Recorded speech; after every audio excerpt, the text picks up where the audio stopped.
Jaya Kodamnitai Jaya Maya Purusakita Kodamnitai Jaya Maya Purusakita Jaya Kodamnitai Maya Purusakita Jaya Kodamnitai Jaya Maya Purusakita.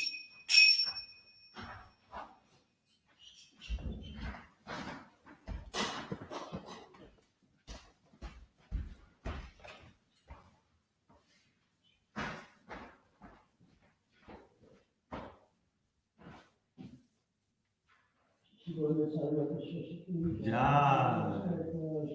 ye, ye ho, ya, ye, Haribo.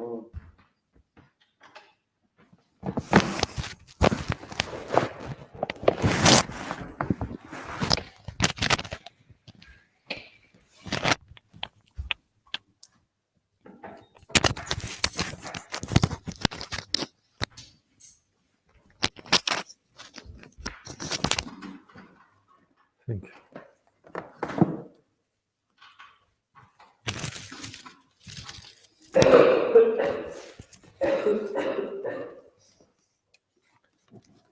Reading from Srila Prabhupada Lilamrita,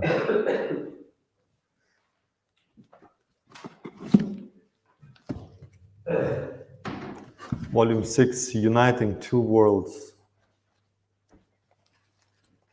July 20, 1975. This was not only the largest ISKCON Ratha Yatra ever, but also the largest gathering of devotees to date, larger even than the international gathering at Mayapur earlier that year.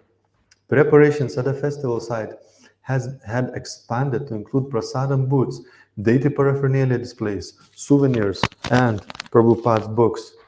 Thousands joined the more than 800 devotees. Sorry, thousands joined. Yeah, that's how it goes. Thousands joined the more than 800 devotees in the procession through Golden Gate Park. Because the builders of the carts had decided to make steel wheels instead of the usual wooden ones, difficulty arose. Srila Prabhupada had warned them, "This is your American disease, always changing. Do not change the old design." But they had already done it. Riding in Subhadra's cart, which had wooden wheels, Srila Prabhupada experienced no personal inconvenience. The other two carts, however, did not fare so well. They began to vibrate so severely that support beams had to be added to the spokes during the procession. Soon the wheels became misshaped, and they creaked and rattled as though about to collapse. But somehow, after much difficulty, all the three carts completed the course. In the midst of the Ratha Yatra activities, one of the devotees asked Srila Prabhupada if he had ever attended the Ratha Yatra festival in Jagannath Puri. No, Prabhupada replied. I was having my own Ratha Yatra. Srila Prabhupada ki jai. Om Namo Bhagavate Vasudevaya. Om Namo Bhagavate Vasudevaya.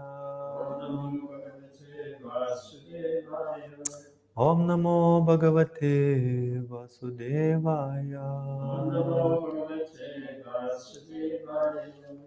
A reading from Grantaraj, Srimad Bhagavatam, Canto 5, Chapter 6, text number 15.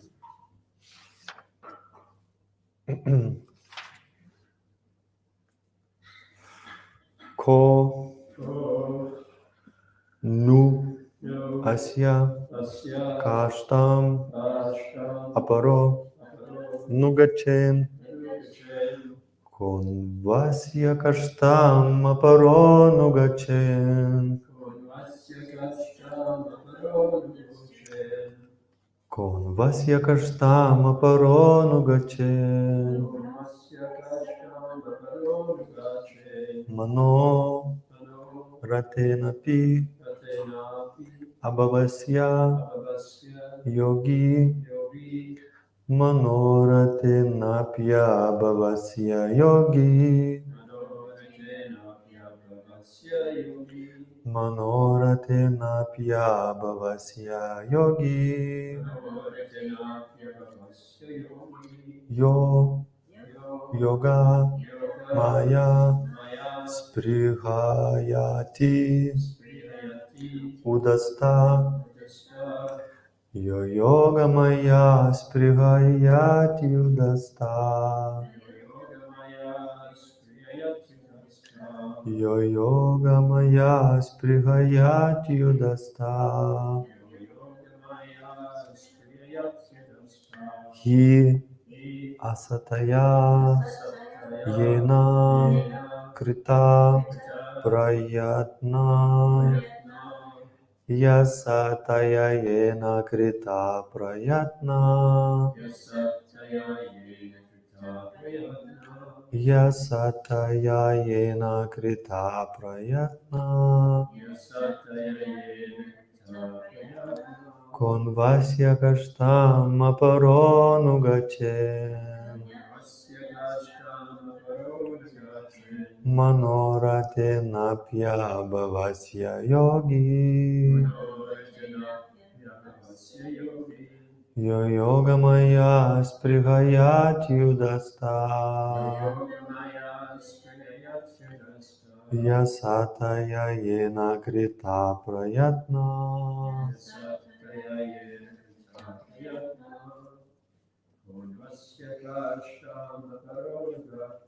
Konvasya kashtam aparonu gachen.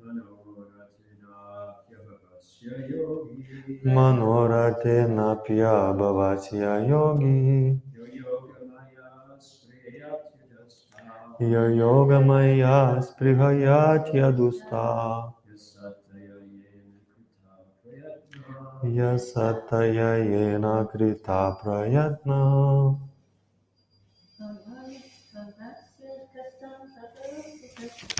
Konvasya kashtam aparonu gachen. Manorate napya bhavasya yogi.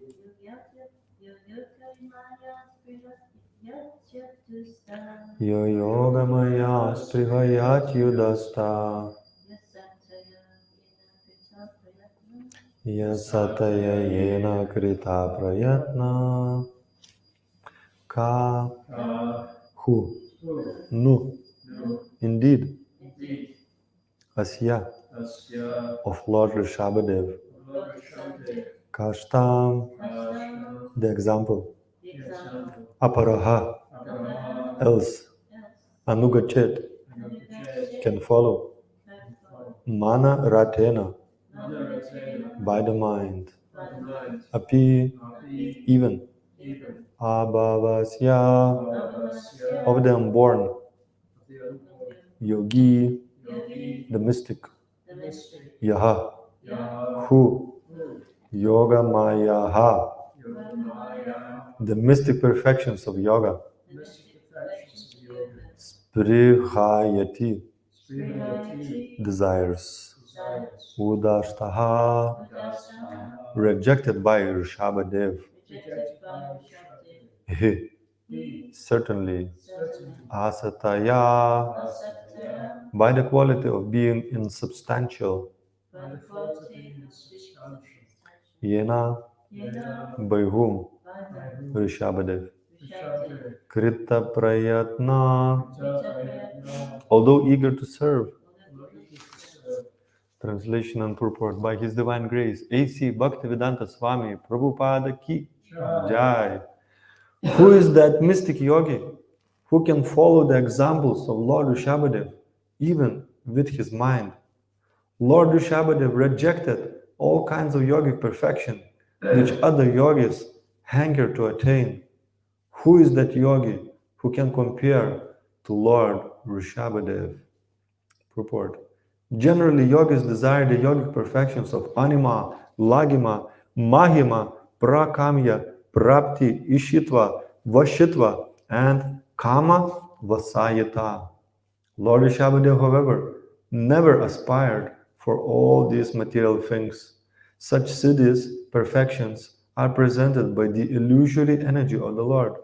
The real purpose of the yoga system is to achieve the favor and shelter of the lotus feet of the Supreme Personality of Godhead. But this purpose is covered by the illusory energy of Yoga Maya. So-called yogis are therefore allured by the superficial material perfections of anima, lagima, prapti, and so forth. Consequently, ordinary yogis cannot compare to Lord Rishabhadev, the Supreme Personality of Godhead.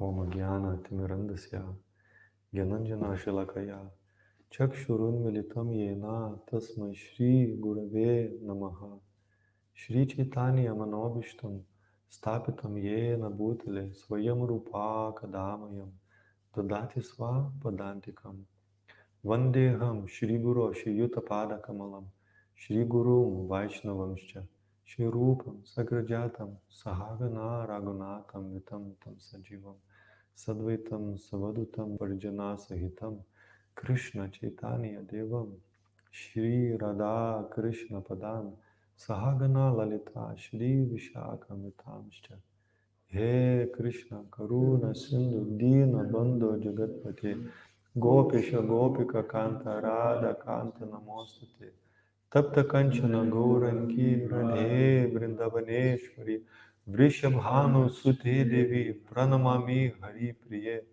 Vanchakalpa Tarubhyascha Kripa Sindhubhya Evacha Patitanam Pavanebhyo Vaishnavebhyo Namo Namaha Jai Shri Krishna Chaitanya Prabhu Nityananda Shri Advaita Gadadhar Shri Vasadi Gaura Bhakta Vrinda Hare Krishna Krishna Krishna Hare Hare Hare Rama Rama Rama Hare Hare Mukam Karoti Vachalam Pangum Langayati Girim Yat Kripatamaham Vande Shri Guru Dina Taranam. By the mercy of spiritual master, blind man can see the stars, lame man can cross the mountains, dumb man can speak eloquently. I therefore offer my respectful obeisances on the lotus feet of my spiritual master, Namo Vishnupadaya Krishna Preshna Bhutale Shrimati Bhaktivedanta Swami Nityanamani Namaste Saraswati Devi Gauravani Pracharini Nirvishesha Shunyavadi Pashyati Dishitaya.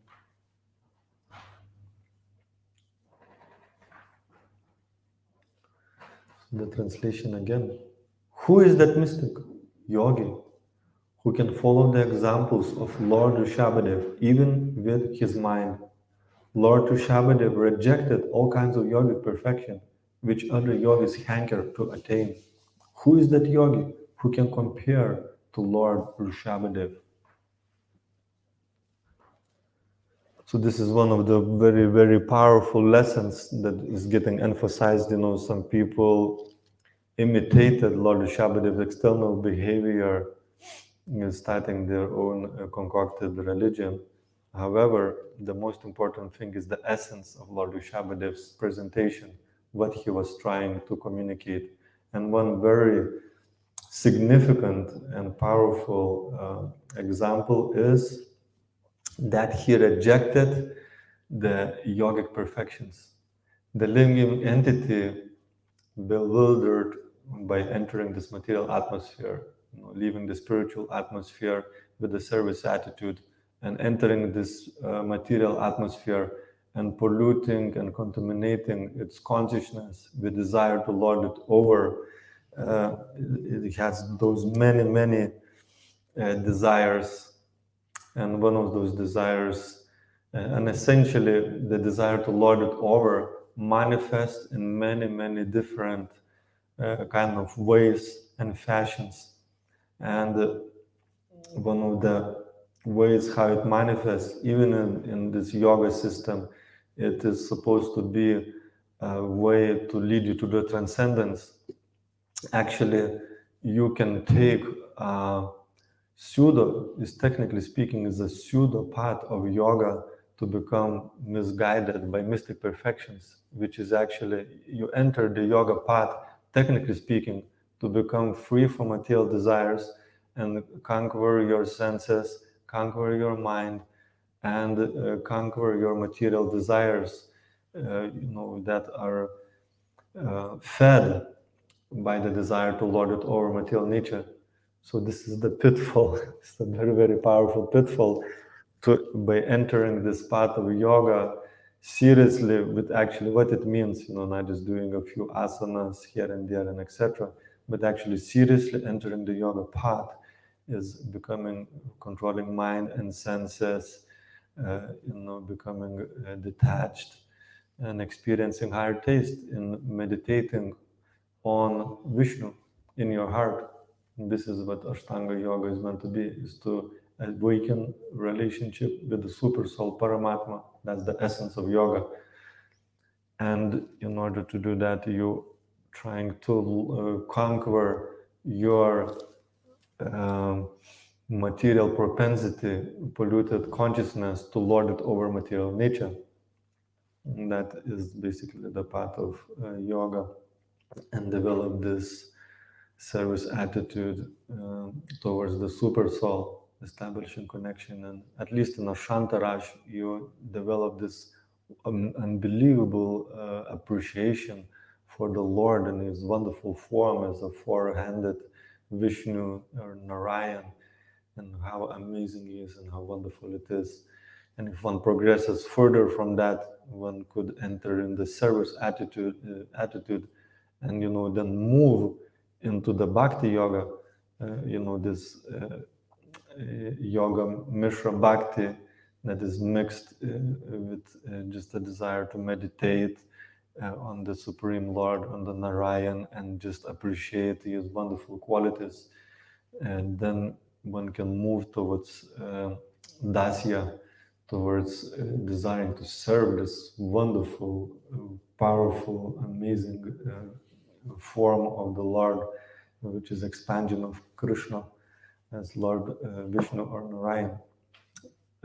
However, as one is conquering, those senses and the mind and desire to lord it over material nature, then one is offered as a side or a byproduct mystic siddhis, mystic perfections. And the very thing that you're trying to give up, lord it over material nature, actually the mystic siddhis gives you a more powerful way to control the material nature in such a way that you can become lighter than the lightest, you become heavier than the heaviest. You can get the desires fulfilled from anywhere. You gain a power to get things, and you create things, etc. Many controlling powers of material nature comes up, and the very thing that you're trying to give up, it misguides you. It misguides you. You lose your aspiration that you had, this very high aspiration. You're frustrated in the material world. You want to get out of it. You're aspiring for meditating on Vishnu, or whatever, maybe some impersonal meditation. And then those mystic powers come, that you become powerful, or you get opportunity to control and conquer some of the laws of material nature, which includes like a gravity and all that kind of thing, and limitations that come with fulfillment of your desires. You can get certain creative powers, etc. Reading one's mind, other people's minds, and all that kind of thing. So you're actually entering into this quite a powerful situation that the ordinary person materially doesn't have. And again, you get misguided. That Prabhupada calls it a presentation of illusory energy, because you lose that aspiration. He says, real purpose of yoga system is to achieve the favor and shelter of the lotus feet of the Supreme Lord, Supreme Personality of Godhead. But this purpose is covered by the illusory energy of Yoga Maya. The so-called yogis therefore become allured by the superficial material perfections of anima, lagima, prapta, and so forth. So this was Lord Rishabhadev's message. He was become imbibed and enthused. He was practicing this yoga system, and this mystic perfections was just available at his disposition completely. But he set an example. He was in ecstasy of the service of the Supreme Lord, meditating on the Supreme Lord. He was, of course, Supreme Lord himself, but he's setting example for the yogis. He came to show what is the real purpose of yoga. And not even speaking about the modern idea of yoga, which is just asanas and make your body look good, but just to energize your senses so you can enjoy even better this material world. That's another distraction. From the yoga, you get a good health and a good shape, and then you use all that to enjoy your senses more, which in the first place and the very practically beginning of yoga says you cannot be happy by doing that.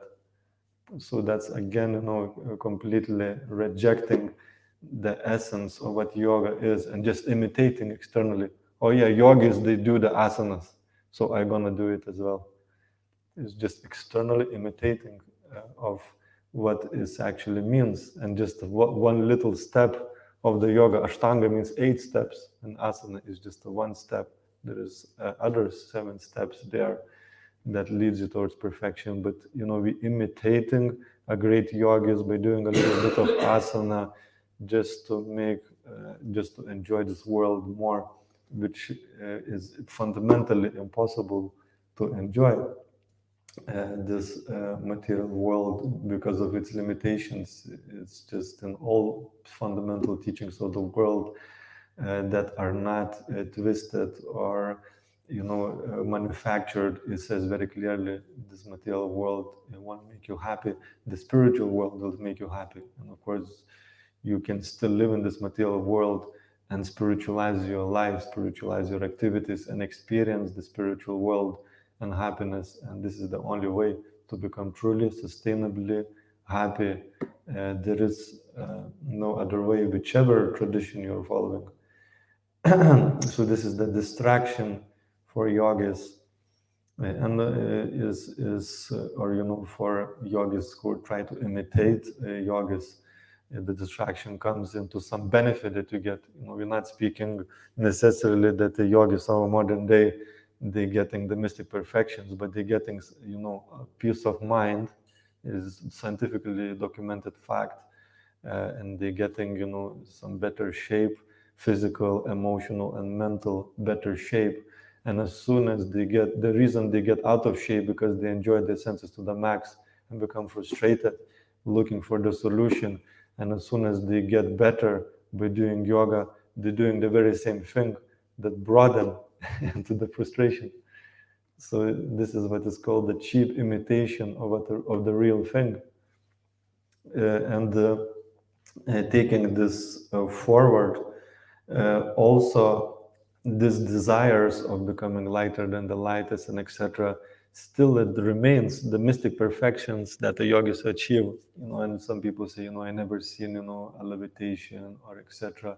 I never seen the yogic perfections. And most of 99.99% of modern yogis, they will never see those mystic perfections offered to them, because they only practice one step of the ladder of the yoga, so they never reach any further. They get offered those mystic perfections.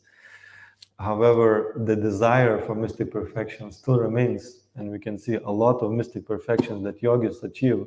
There was some person who made that statement, I think, who was aware of the mystic perfections that are mentioned in the Vedas, and he was like a modern person who said, I don't know exactly who it was, but what he said, that the mystic perfections of the yogis, a lot of them has been achieved by the modern science.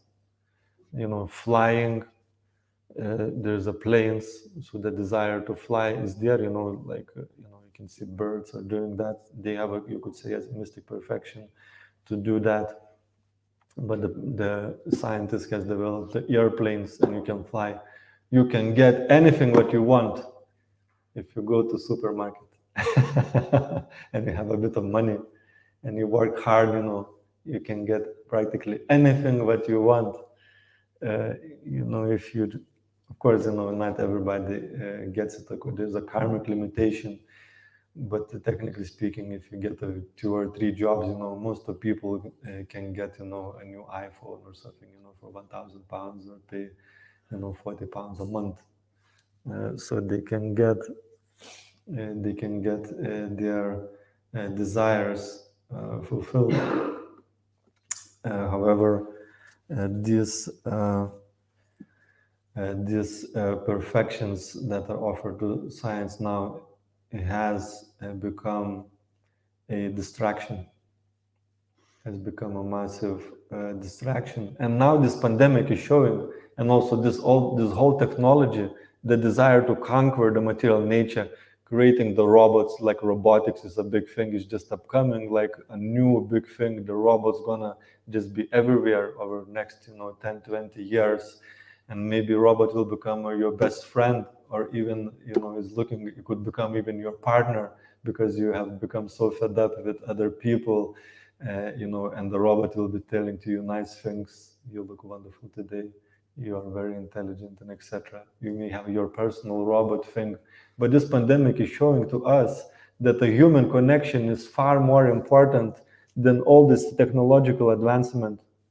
That all these mystic perfections of being able to get what you want in a supermarket, or being able to fly to any country of the world, and also all the robotics that are coming. And now we're sitting in the front of our computer, and a lot of people are very frustrated and unhappy.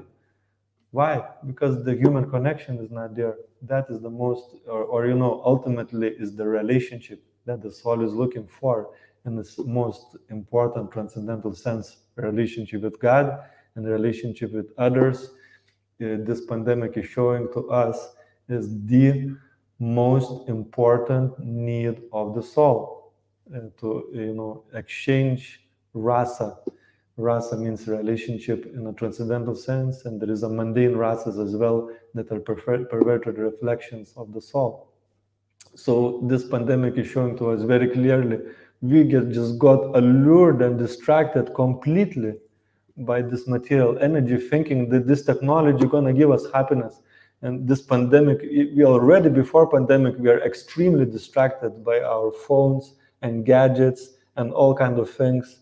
And the mental health problem is so big. We are extremely distracted society at the moment.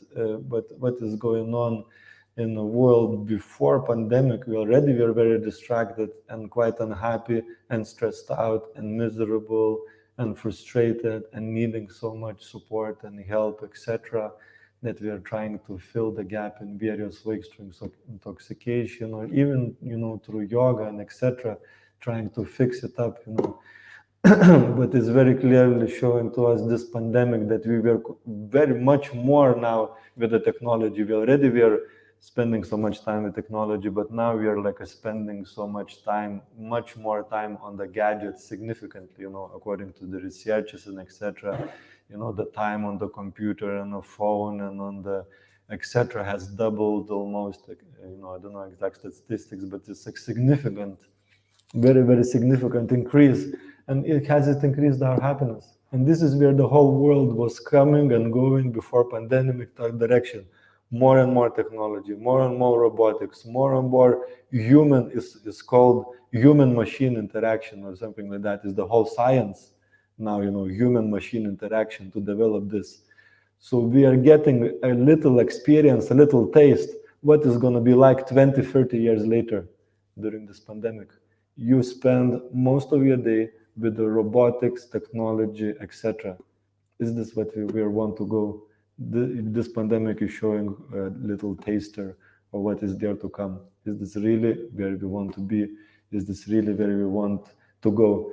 We have nothing against technology, as devotees of Krishna. We are not, like false renunciates. It has its place. We're using the microphone. Even during this pandemic, we're using the technology to share the spiritual message, but nothing can match the human interaction like coming together and chanting and doing kirtan, meeting other people, being in a group, because there is very limited amount of senses that get engaged by this computer interaction. There's a vibration, there is eyesight, but there is so much more engagement and absorption that is lacking. And even for the devotees, unless you're like a super transcendentalist, very advanced devotee, that you can just get nourished only through transcendental sound vibration, which is, requires to be at least on a Nishta platform. Then you have this relationship with the Lord that you're experiencing strongly. You're nourishing through the transcendental sound vibration of the scripture, of the sadhus. And still we need the support of the Vaishnavas to go forward. We still need friendships, and it's just so much more difficult to gain that just through the technology.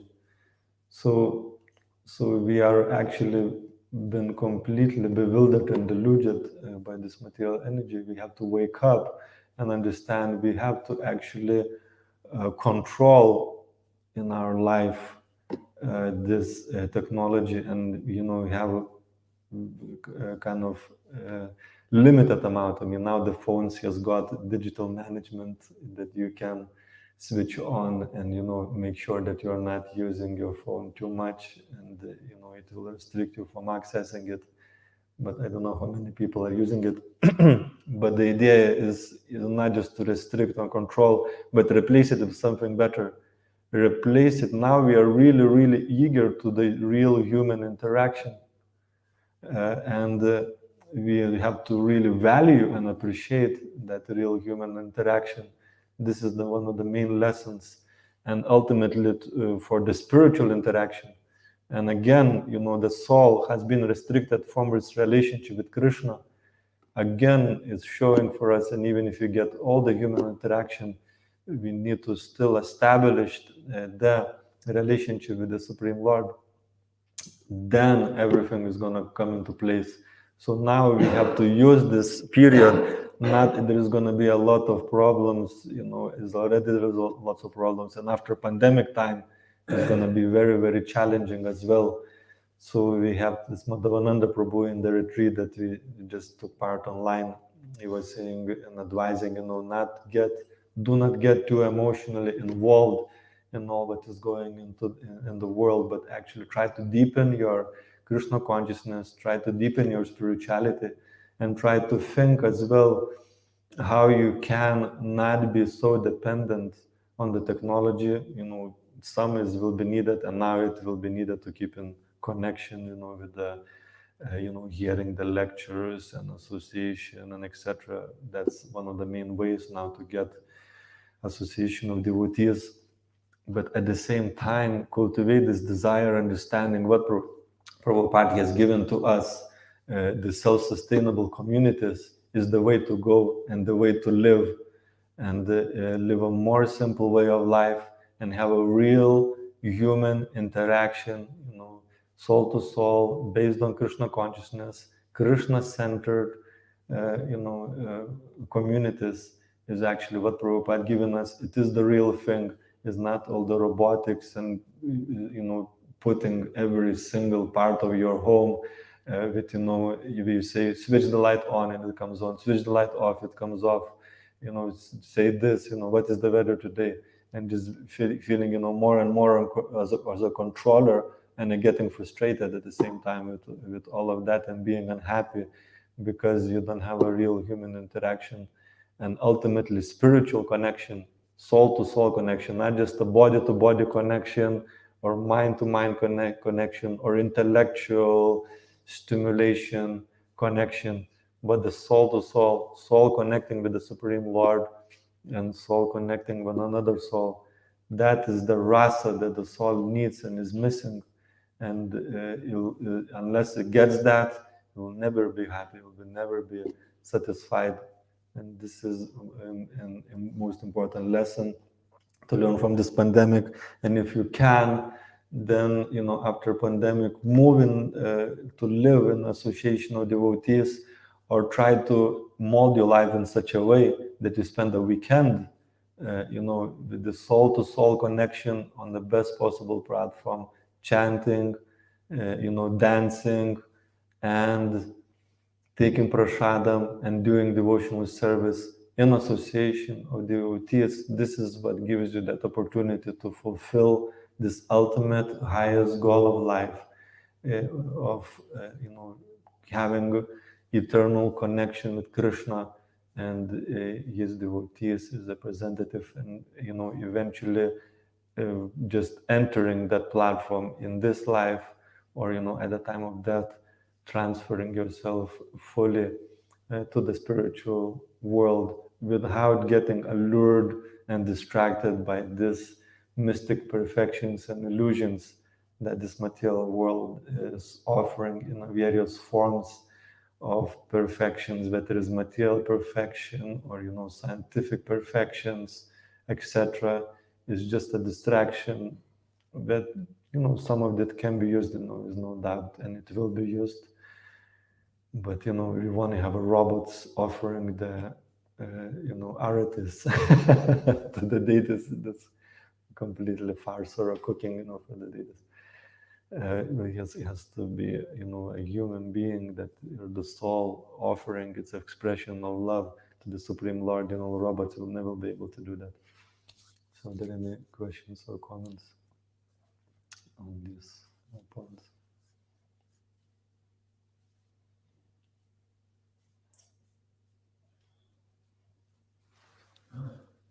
In the life of Rishabhdev, he was a householder for a long time. He had 100 sons. Yes. He must have been a householder for a long time. Yes. And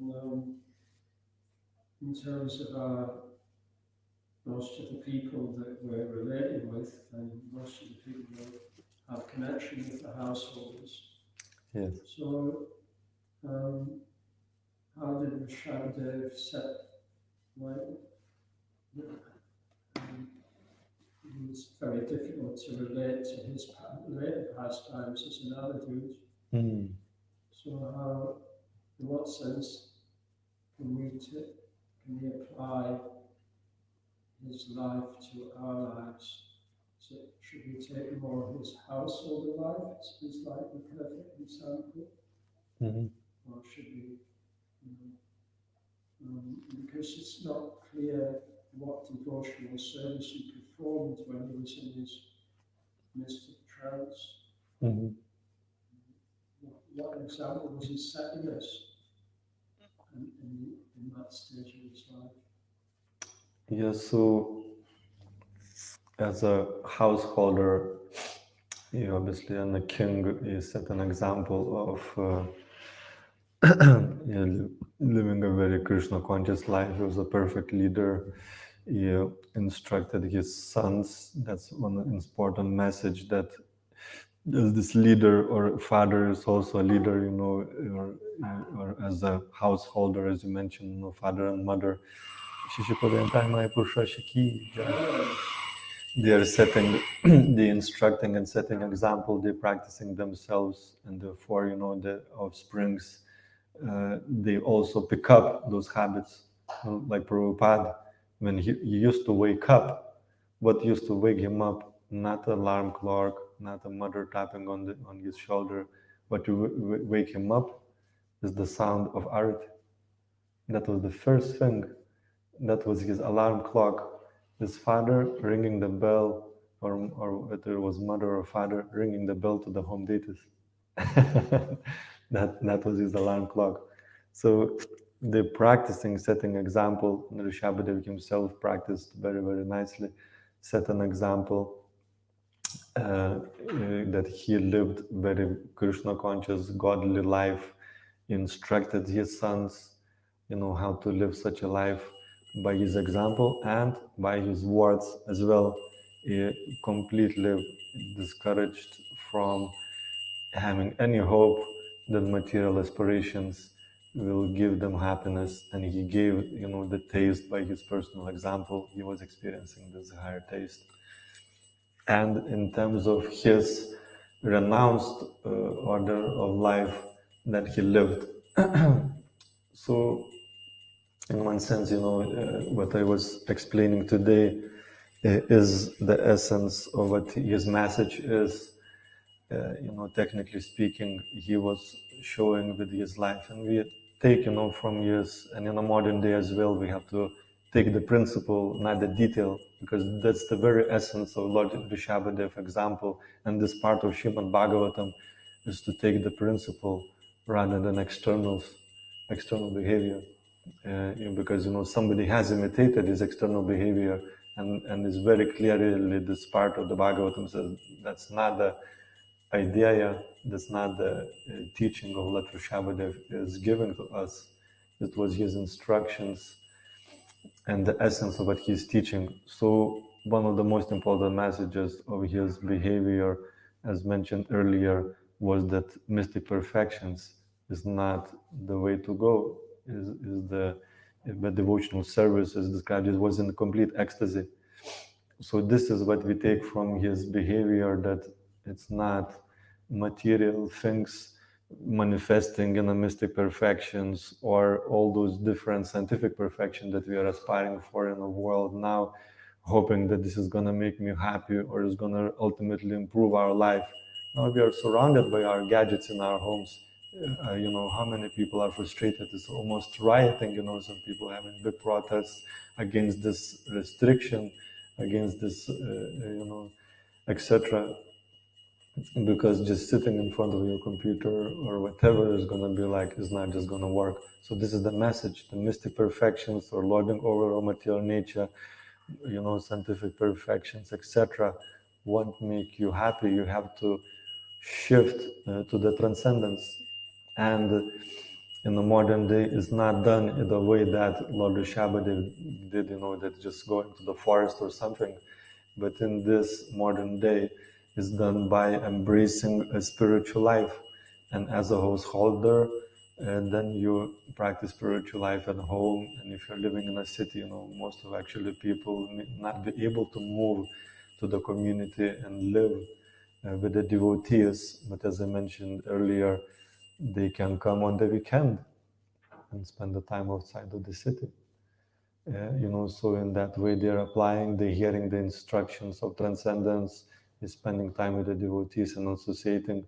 And if they can, when I say, move to the community, it's not necessarily become a monk, but, as a householder is the best place now to bring your children up is to live in a community.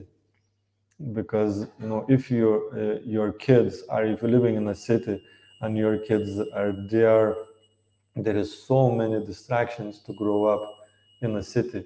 Unbelievable amount of distractions for kids, to grow up in a city environment. It's very, very hard to imbibe the values and etc. What to speak about transcendence, but the values of just a human being is extremely difficult to do that in a city environment. Is extremely unfavorable to actually imbibe just even the human values, or to speak about transcendental values.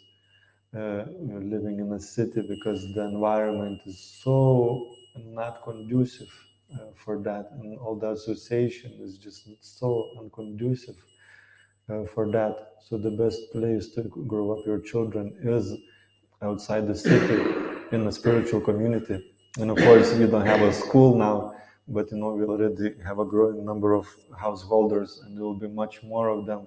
There's definitely gonna be a school, and the householders. Of course, it is, in one sense, it is their responsibility to get it together, and organize themselves, and open the school in the beginning in a small way, and in due course in a big way, and etc. And give that necessary education and necessary values.